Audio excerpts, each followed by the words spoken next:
Es un placer darle la bienvenida a Carlos Santo Cuevas, una nueva columna sin nombre. Carlos, ¿cómo estás? Bienvenido, buen día. Buen día, estoy bien, me siento bienvenido y estoy con muchas ganas de soltarle las riendas a un capítulo que incluye un triple reconocimiento que tiene un nombre y un formato un poquito extraño hoy. Pero bueno, como siempre tratamos de, cuando hay invitados, que sean homenajeados, ¿verdad? Sí. El primero de ellos ya es amigo de la casa. Seguramente lo recordarás. Alimentó un capítulo con los poemas y después yo tuve una encendida polémica conmigo mismo por cuestiones de la afiliación política atribuida y finalmente, luego de arduo trabajo, confirmada de nuestro invitado de hoy. Como aprendí en el truco que el que tiene poco pronto juega, sos mano, Vito. Dale.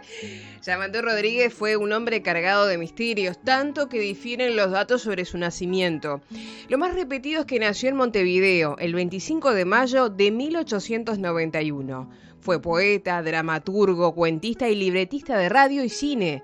De ahí que se haya dicho que no se le conoció otro oficio que el de escribir, con el que se ganó siempre el sustento. Muy joven se dio a la poesía. Con apenas 22 años publicó su primer libro, Aires de Campo.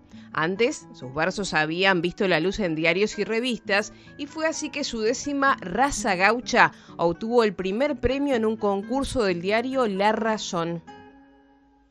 Perdona si te interrumpo, pero quiero señalar un detalle que secunda lo que dije al principio. Bien. La Razón era un diario liberal. El liberalismo era un paquete filosófico que estaba en boga, sobre todo entre los principistas, gente ajena al cotidiano político electoral, y estamos hablando ya de fines del siglo XIX. Muy bien, gracias por la aclaración. Por cuestiones de persecución política, su familia estuvo ausente de Uruguay mucho tiempo. En más de una oportunidad se radicó en Buenos Aires, donde su domicilio fue siempre un misterio. También residió un tiempo en Santa Fe, donde ocupó la dirección de Cultura. Y yo dije hace un rato que después de mucho buscar y reflexionar, había llegado a la conclusión de que Yamandú Rodríguez era liberal, porque lo era su familia. O sea, es una etapa bastante poco transitada por los historiadores, que en general están siempre en el solcito del poder. Pero José Enrique Rodó, por ejemplo, tuvo que esperar a 1978 para que los militares le pusieran una calle a su nombre. Y es un fundador de la cultura del Uruguay del siglo XX, pero era liberal. Como era liberal el partido que fundó Rivera. Pasa que después vino Valle y Ordóñez, lo tiñó de ese socialismo a la uruguaya, y estoy seguro que son esas las cuestiones políticas que obligaron a los Rodríguez a ausentarse del Uruguay, como tú leíste. Son las mismas razones que dieron con los huesos del pobre Rodó y de tantos otros, perseguidos y exilados en aquellos años. Pero bueno, sigamos con lo nuestro. Dale. Las obras del escritor aparecían frecuentemente en revistas prestigiosas como Caras y Caretas, Mundo Argentino, Fantasio, La Tradición, Leoplan y El Suplemento. Esta última publicó en 1925 una serie de cuentos criollos suyos, luego recogidos en libro. Su primer gran éxito lo obtuvo del teatro, con la obra 1810, poema dramático sobre la gesta argentina, puesto en escena en 1918 en el Teatro Nacional de Cervantes de Buenos Aires.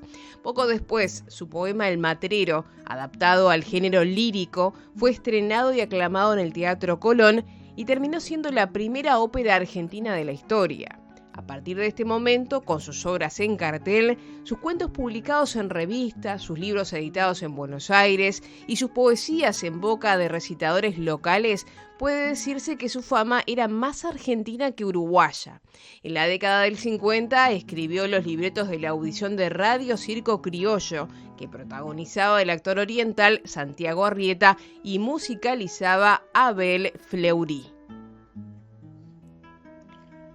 Seguro que en algún capítulo de Circo Criollo, Fleury utilizó este gato llamado Pegando la Vuelta, que estamos escuchando, en la versión de Enrique Boccaccio.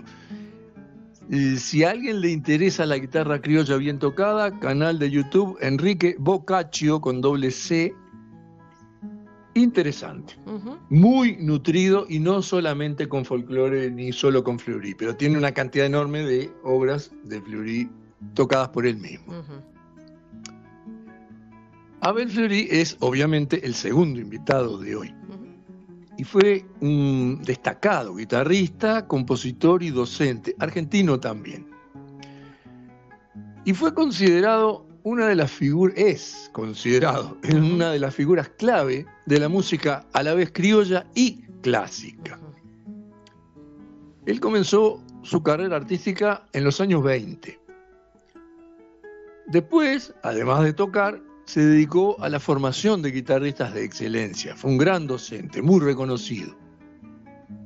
Tocando, hizo giras por América Latina, por Europa, y fue respetado por lo más granado de la guitarra mundial. Lo que pasa es que la música de Fleury fusiona la técnica de la guitarra clásica con las raíces del folclore regional. Y a la vez incorpora elementos del campo, de la pampa y del arrabal. Hay mucho tango también. Samandú Rodríguez lo describe como pájaro nochero, volcador de pasiones auténticas. Ahonda la llaga de emoción a través del embrujo de sus dedos. Siembra al voleo la semilla musical de sus canciones. Dialoga con los arroyos, con los árboles, y se aleja solo, infinito de distancia, en la noche sonora de la pampa. Abel Fleury no es un guitarrista. Es la guitarra toda por donde se asoma el alma de la patria. Nada lo del ojo, ¿no? Posiblemente a cambio de esa gentileza o por la admiración que se prodigaban, Fleury le dedicó Pago Largo, que es la huella que vamos a escuchar a continuación, interpretada ahora por Óscar de los Reyes.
Yamandú Rodríguez compuso con Fleury temas como Soliloquio, Cimbronazo, el tango criollo Brindis de Sangre, estrenado por Azucena Maisaini, Filo Mellao y Romance del 80. Reconozco yo, es un error mío, dijiste mal, es Azucena Manzani. Ah, ok. Maizani, pero bueno, seguramente debe haber tronado en el oído de algún oyente conocedor. Vamos a cerrar con la presentación de Yamandú, que quedó medio abierta ahí cuando apareció Fleury. La red rebosa de detalles feos acerca del final de la vida de Yamandú Rodríguez, que yo elijo no divulgar aquí. Sí decir que lo recuerdan y homenajean una calle en la ciudad de Concordia, Entre Ríos, y una de Carrasco, en Montevideo.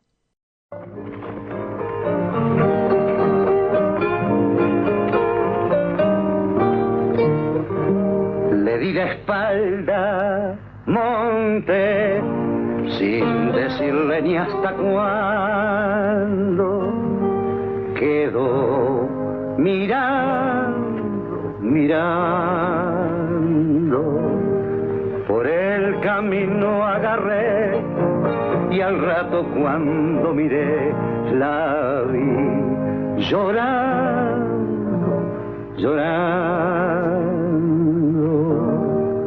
Comenzamos por culpa de una guiñada, y yo seguí de guaso cargándola a esa mujer que nunca le encontré nada fuera de aquella cosa de su mirada, que eran como los ojos de una venada que se quedó mirando un burucuyá. Allá quedó en un llanto mi despreciada, y yo agarré riendo la soledad. De entralerdiar mi flete llevo en ancada una sed desabrida, y en cada guada encuentro aquellos ojos de la venada que se quedó mirando un burucuyá. Por eso nunca tomé, pa' su tranquera agarré, galopando,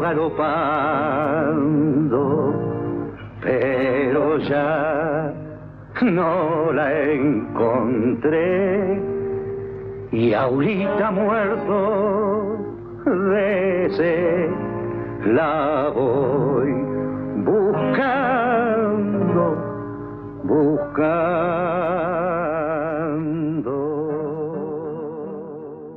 Estamos escuchando uno de los temas que mencionaste, Cimbronazo, en la versión de Néstor Feria. Ya presentamos a Rodríguez y a Fleury. Es momento del tercer mosquetero de esta novela, Felisberto Hernández. En honor a su primera pasión y fuente de ingresos, vamos a escuchar la transcripción para piano que hizo Ney Borba del Milongueo del Ayer de Fleury, interpretada por el pianista Mariano Vázquez. Otro que tiene un interesante tesoro en las redes, youtube.com/Mariano Vázquez Artes, todo junto.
La efeméride de hoy corresponde a Uruguay, donde un 20 de octubre, en el año de 1902, nació en el barrio de Atahualpa, en Montevideo, el compositor, pianista y escritor Felisberto Hernández.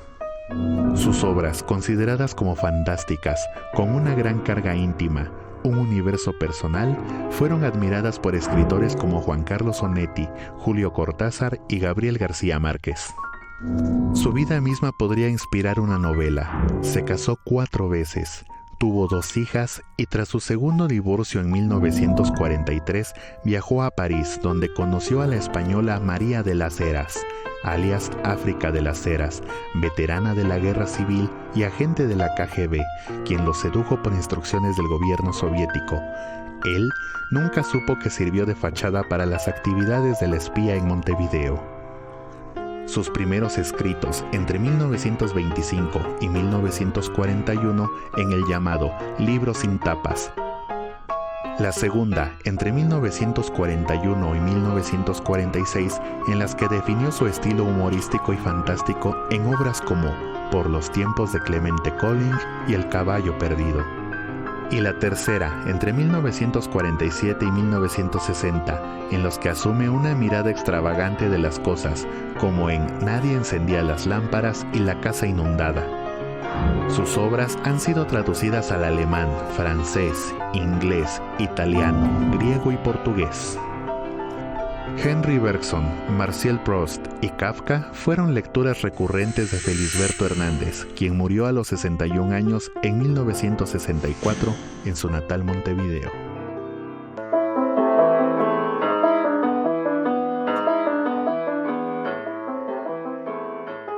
La infancia de Felisberto transcurrió en casa de los abuelos, en el cerro. Con solo 6 años definió su vocación musical tras escuchar al pianista ciego Bernardo de los Campos. Cursó estudios en la Escuela Artigas, en secundaria fue alumno de José Pedro Bellán, quien le presentó al pensador liberal Carlos Vaz Ferreira, una gran influencia para su desarrollo filosófico. La mala situación financiera de la familia le obligó a trabajar como pianista en salas de cine y enseñar piano. Desde entonces sus vocaciones alternaron relevancia. En 1922 empezó a dar recitales. En 1925 un amigo pagó la impresión de su primer libro, Fulano de Tal. En 1927 dio su primer concierto en el Teatro Albéniz de Montevideo, coquetísima sala construida con fondos propios por la colectividad catalana. Coquetísima y gran sala a la cual alcanzó aquella famosa piqueta fatal del progreso en los años 40, donde estaba el auge de los cines y demolieron la sala para construir un edificio muy feo que era el del cine Radio City. Capaz que alguno de la audiencia se acuerda dónde estaba. A mí me costó mucho recordarlo. Okay. Bueno, junto a Yamandu Rodríguez presentó con éxito un espectáculo de poesía y música en 50 ciudades del interior de Uruguay en 1932 y Buenos Aires en 1933. Esa gira va a tener su destaque hoy. Adelanto, barriga fría. Bien.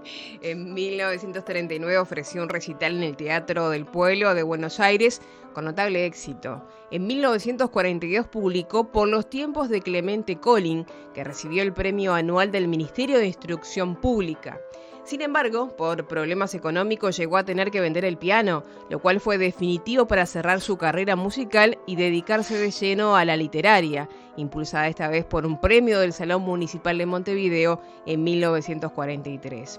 En 1946, una beca del gobierno de Francia le permitió viajar a París, donde Jules Supervielle lo presentó en el Pen Club y consiguió que pudiera leer uno de sus relatos ante estudiantes de la Sorbonne. Felisberto Hernández fundó un nuevo modo, reconocido por literatos de la talla de Ítalo Calvino, quien afirmó: es un escritor que no se parece a nadie, a ninguno de los europeos y a ninguno de los latinoamericanos. Es un francotirador que desafía toda clasificación y todo marco, pero se presenta inconfundible al abrir sus páginas.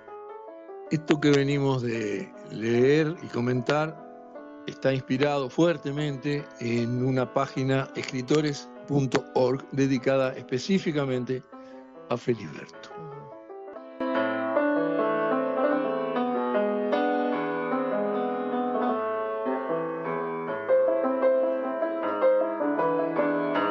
La coincidencia de dos personas con personalidades, propuestas artísticas tan diferentes, tiene un sustrato que yo suelo no frecuentar cuando hablamos de artistas, que es el filosófico y político. Pero es necesario, porque así como Yamandú y tantos otros debieron exiliarse, Felisberto fue aislado por la ola del pensamiento único de los intelectuales de la mitad del siglo XX. ¿Y por qué? Porque él era un libertario y además era visceralmente anticomunista. Y eso no era muy bien visto por la intelectualidad compatriota. Sí, hasta mediados del siglo XX, donde brillaban pensadores de los partidos fundacionales. Pero después la cultura fue quedando en manos de otra forma de pensar la vida, y cuando a la gente no le gusta lo que piensa otro, puede hacer dos cosas: respetarlo o excluirlo. Ya sabemos lo que hacen.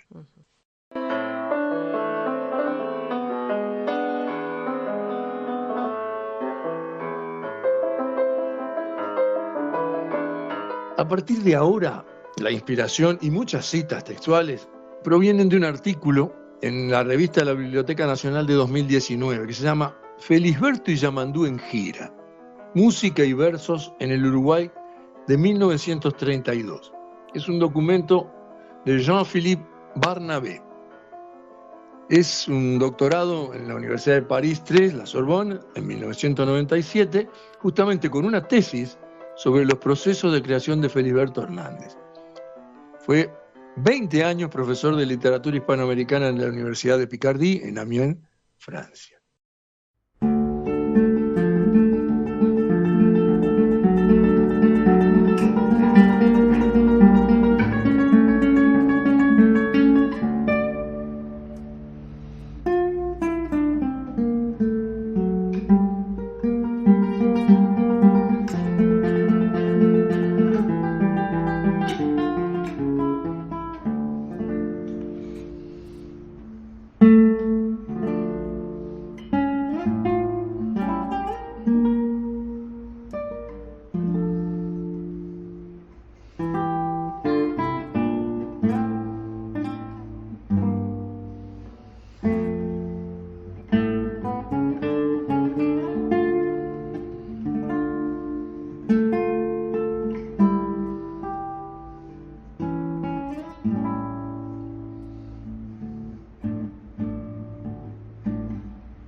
El 3 de junio de 1932, día particularmente frío, dos hombres bajaron del tren en la estación de 33. Yamandú Rodríguez era escritor, gozaba entonces de renombre gracias a los poemas dramáticos 1810 y El Matrero, y un nutrido conjunto de cuentos nativistas publicados principalmente en revistas de Buenos Aires y en sus libros Bichito de Luz, de 1925, y Cansancio, de 1927. Felisberto Hernández tenía casi 30 años. Había compuesto un conjunto de breves y originales textos, reunidos en fascículos impresos de manera artesanal, de circulación casi confidencial, pero aspiraba a hacer del piano su medio de vida. Se había presentado ocasionalmente como solista y soñaba con convertirse en concertista reconocido. Era joven, de origen modesto, escasos recursos y necesitaba subsistir, preocupación que compartía su acompañante. Por esta razón, Rodríguez y Hernández decidieron asociar sus inusuales talentos y concibieron una curiosa performance escénica, itinerante, que combinaría la interpretación de textos de y por Yamandú con la ejecución de algunas piezas de música clásica por Felisberto, y así se comprende el título del capítulo, Rodríguez y Fernández, que ya eran liberales y ahora son itinerantes. Ambos tenían experiencia en ese tipo de presentaciones. En 1924, Yamandú había colaborado en una con el músico Eduardo Fabini. Felisberto había asistido a unos conciertos ofrecidos en Rocha por Agustín Barrios, el afamado guitarrista y compositor paraguayo que llevaba muchos años vinculado al Uruguay. Entre secciones instrumentales a cargo de Mangoré, su hermano Francisco leía poemas propios. Obviamente, este formato fue el modelo elegido para la gira. Según un diario local, en 1924 contaba Fabini: Estoy muy interesado en una idea de Yamandú Rodríguez, algo muy criollo, en lo que ya he trabajado un poco. Se trataba del poema sinfónico coral La Patria Vieja, que fue estrenado en 1925 en el Teatro Solís. Fabini conocía bien a Agustín Barrios, con quien, a fines de 1923, había hecho una larga gira de conciertos de violín y guitarra por el interior, y afirmó que a la gente de afuera le interesa enormemente la música, sobre todo la criolla, que era la que por lo general hacíamos. Le interesa y la sienten de veras. En 1930, Rodríguez y Hernández coincidieron en Mercedes, ciudad culturalmente muy activa.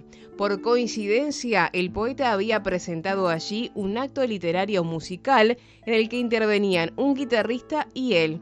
Unas semanas después, se asociaba con Felisberto para organizar, en el Club Progreso, una espléndida fiesta de belleza y de verdadero deleite espiritual, según palabras del periódico El Radical, que sigue diciendo: Yamandú Rodríguez, hoy por hoy, uno de los primeros y más positivos valores de la intelectualidad rioplatense, subyugó al público con el embrujamiento de sus bellísimas poesías y el encanto indefinible de su estupenda composición nativista, Cirilo.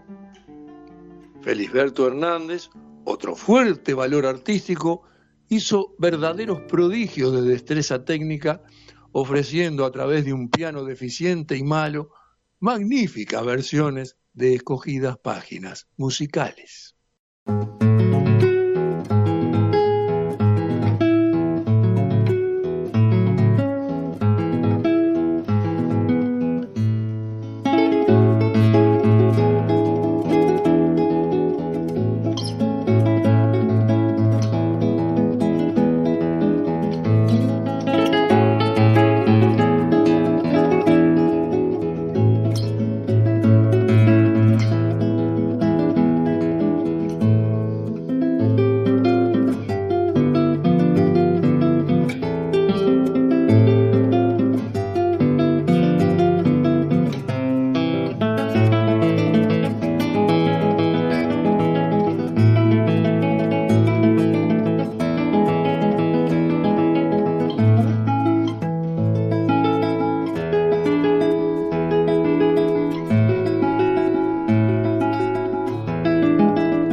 se conoce con exactitud la extensión y el itinerario de la gira de 1932, que culminaría el año siguiente con una presentación en el Cine Teatro París de Buenos Aires.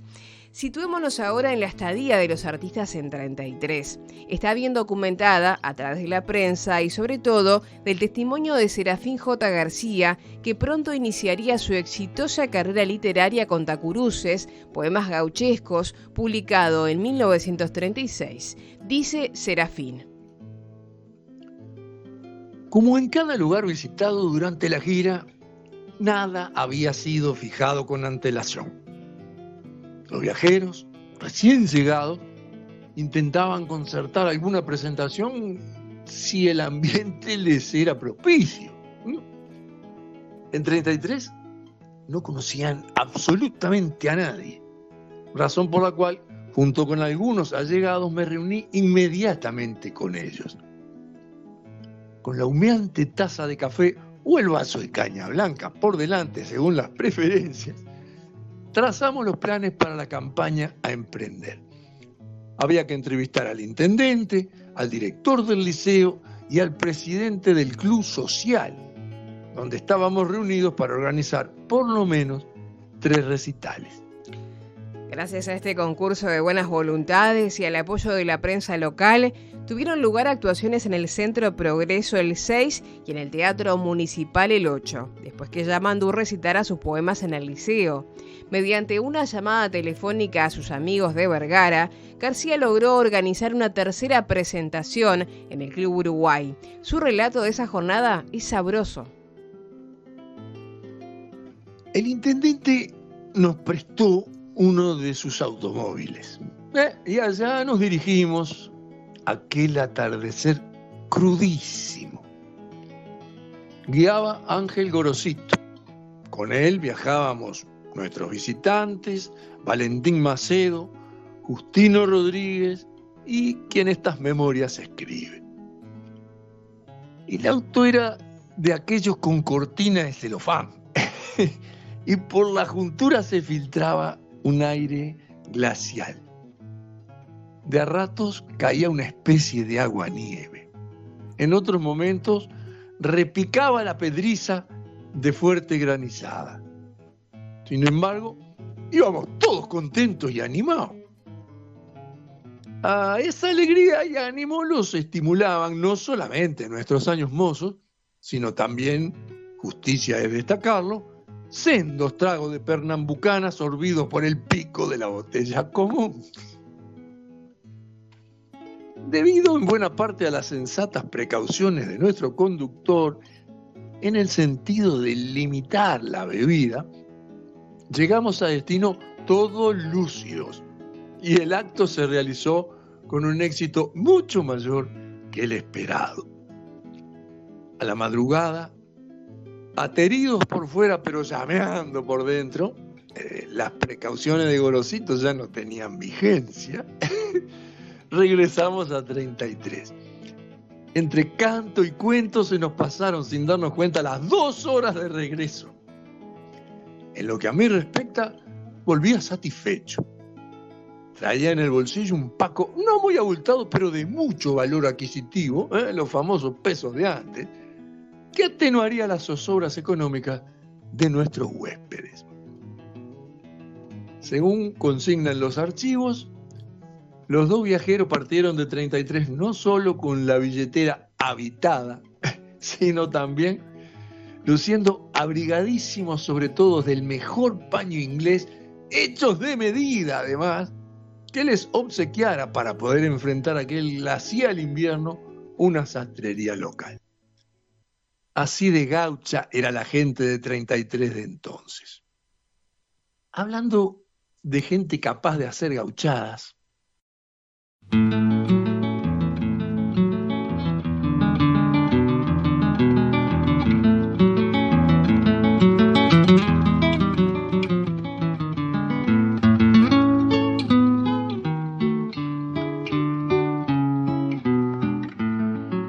falta el aire y sobran moscas este domingo de enero.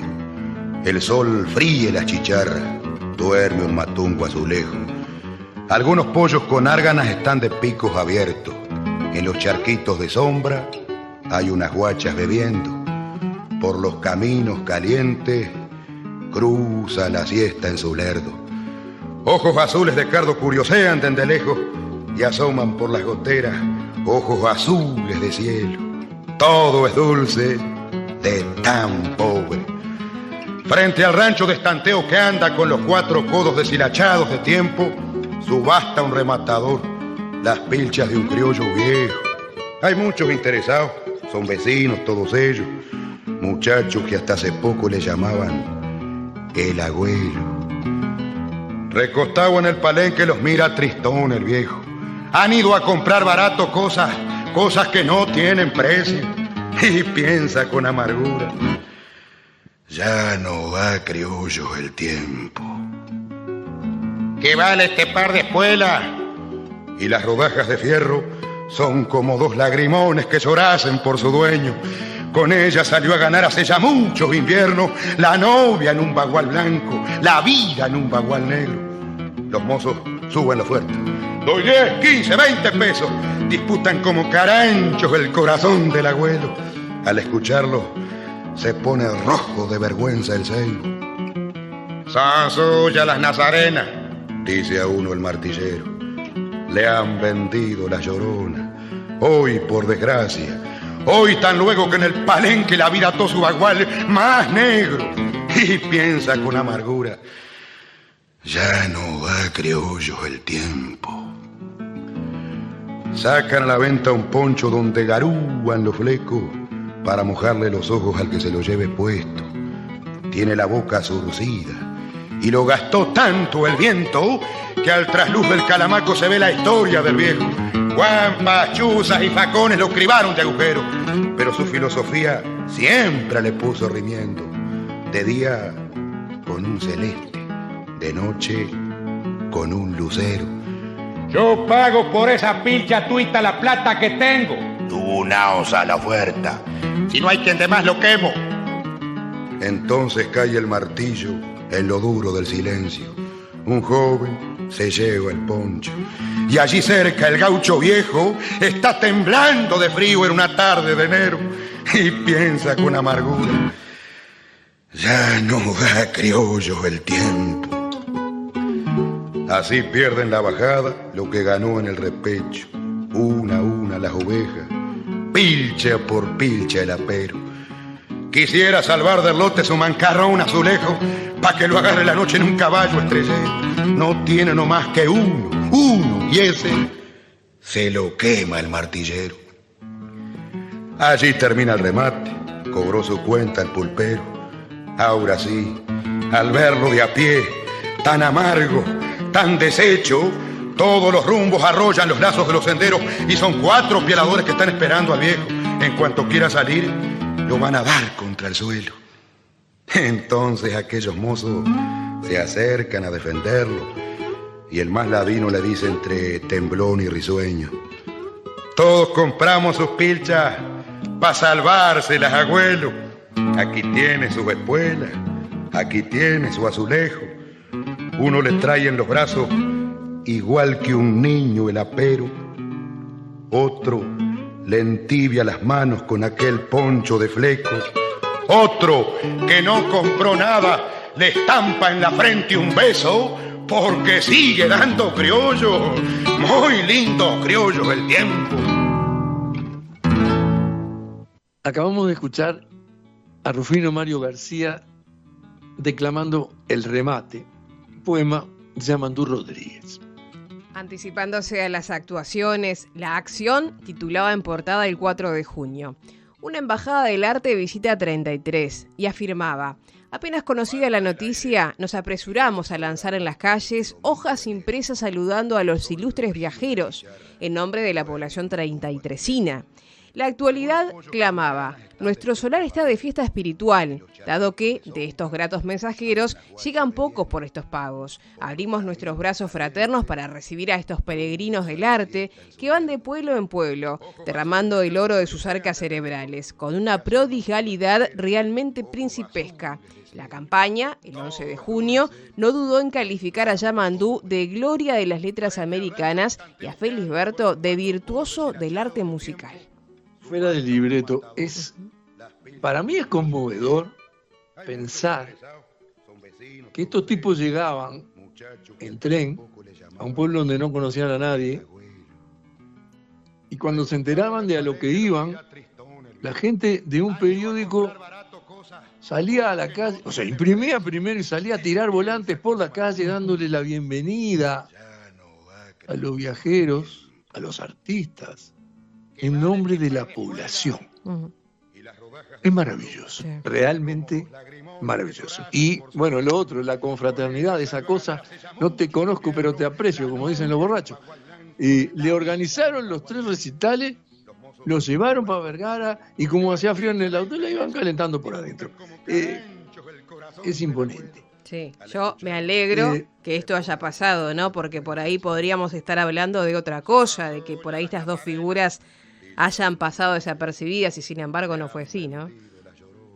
No, 33 siempre fue un departamento, una ciudad en particular, muy, muy culta, muy abierta a recibir y a prohijar artistas, y fue una de las capitales de la cultura del interior durante muchísimo tiempo.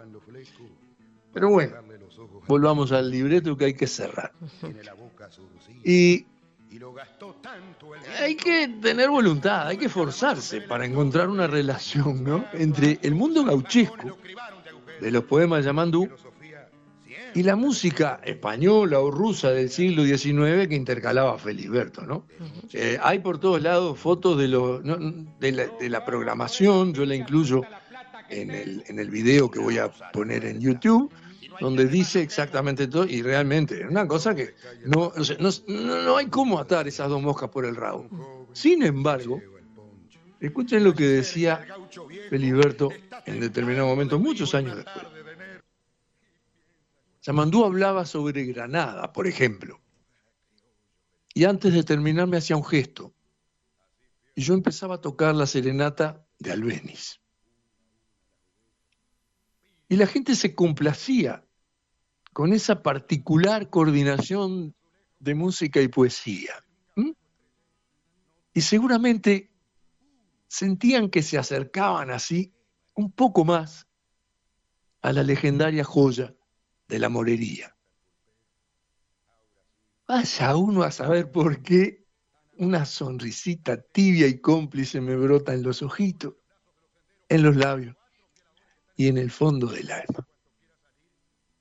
Voy como la milonga pegando la vuelta. Salud y monarquía. Hasta la próxima o siempre. Todos compramos sus pilchas para salvárselas, abuelo. Aquí tiene su espuela, aquí tiene su azulejo. Uno le trae en los brazos igual que un niño el apero.